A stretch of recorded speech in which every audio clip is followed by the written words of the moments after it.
ada percobaan pembunuhan. Demokrasi di negeri ini berusaha dibunuh dengan cara yang sebenarnya demokratis sih. Deretan politikus Senayan dengan mengesahkan draft RUU Pilkada. Tapi sungguh di luar Nurul, menginjak-injak akal sehat kita semua. Dewan Perwakilan Rakyat ngeyel tak mau menjalankan putusan Mahkamah Konstitusi terkait uji materi Undang-Undang Nomor 10 Tahun 2016 tentang pemilihan kepala daerah atau pilkada. Pada 20 Agustus 2024, melalui permohonan uji materi, Mahkamah Konstitusi memutuskan mengubah 2 poin krusial dalam Undang-Undang Pilkada. Pertama, syarat ambang batas pencalonan kepala daerah oleh partai atau gabungan partai politik tidak lagi harus mengumpulkan minimal 20% kursi di DPRD atau 25% suara sah untuk mencalonkan kepala daerah dan wakil kepala daerah. Partai yang tidak memperoleh kursi DPRD tetap bisa mengusung calon kepala daerah selama memenuhi syarat persentase yang dihitung dari jumlah daftar pemilih tetap atau DPT di daerah tersebut. Kemudian yang kedua, MK menegaskan batas usia minimum calon gubernur tetap 30 tahun dan calon wali kota dan bupati tetap 25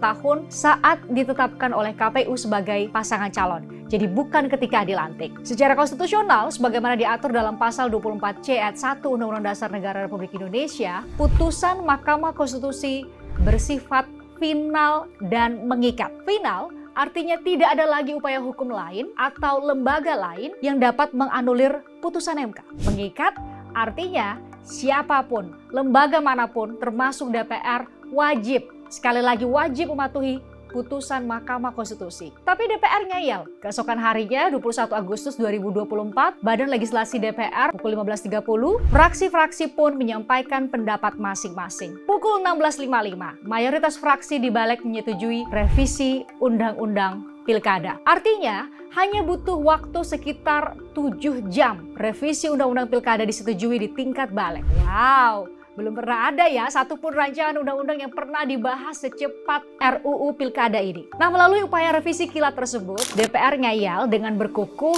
mempertahankan ambang batas 20% kursi DPRD atau 25% suara sah bagi partai yang memiliki kursi di DPRD. Sementara, partai politik yang tak punya kursi di DPRD disyaratkan seperti yang diputuskan oleh Mahkamah Konstitusi.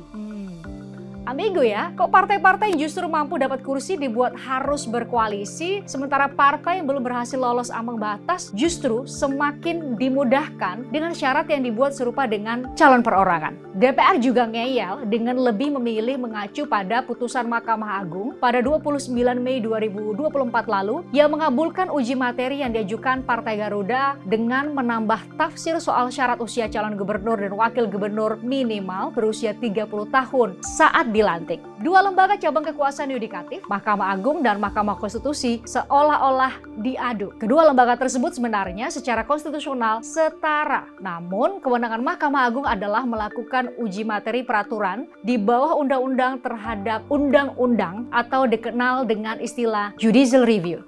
Nah, dalam konteks ini, uji materi yang dilakukan oleh Mahkamah Agung adalah pemilihan umum atau PKPU terhadap Undang-Undang Pilkada. Sementara Mahkamah Konstitusi memiliki kewenangan menguji undang-undang terhadap Undang-Undang Dasar sehingga dikenal dengan istilah constitutional review. Kalau ini konteksnya ketika 2 poin krusial terkait ambang batas pencalonan dan batas usia calon kepala daerah yang diatur dalam Undang-Undang Pilkada dinyatakan tidak konstitusional oleh Mahkamah Konstitusi, maka otomatis putusan Mahkamah Agung tidak bisa dijadikan dasar lagi karena tadi poin dalam Undang-Undang Pilkada yang dijadikan batu uji sudah dinyatakan tidak konstitusional. Secara prosedur dan kewenangan secara ketatanegaraan sih tak ada yang salah ya dengan kengeilan DPR dan upaya revisi kilat Undang-Undang Pilkada. Kewenangan membentuk undang-undang memang dimiliki oleh DPR bersama-sama dengan pemerintah. Nggak salah dong ya. Secara prosedural, semua tahapan mulai dari bentuk panja, buat daftar inventaris masalah, disepakati di Balik dan rencana pembahasan dalam rapat paripurna DPR juga memang sudah seperti itu caranya.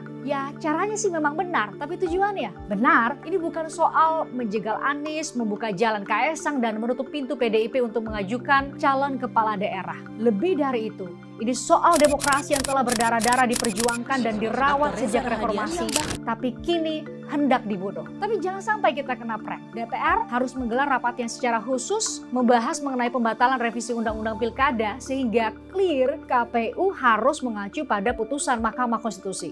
Jangan sampai demokrasi yang sempat koma, hampir mati, bakal dibuat benar-benar rest in peace dalam senyap melalui pengesahan secara diam-diam. Artinya pada hari ini revisi Undang-Undang Pilkada batal dilaksanakan. Mari bersama kita lawan para pembangkang konstitusi. Urusan negara, urusan kita. Jangan diam.